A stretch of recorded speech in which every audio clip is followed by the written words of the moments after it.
Giving away. He's making the most wonderful speech. I'm very grateful to him.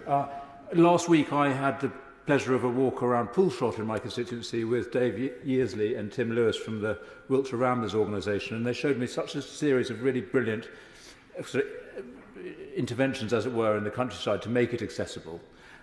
Most of it done by volunteers, of course. Does he agree with me that if we empowered local councils, particularly parish councils, and encourage landowners to do their duty to keep paths open and properly accessible, we could bring in a huge number of volunteers who would also step up, and we could open up all these wonderful lanes and paths to a far greater part of the population?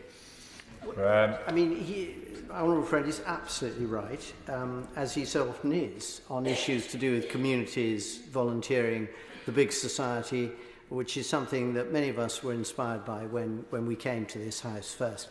And of course, it's true in practical ways too, isn't it? Because the joy of having charities involved is that they have access to funding and foundations that city councils or parish councils don't necessarily have.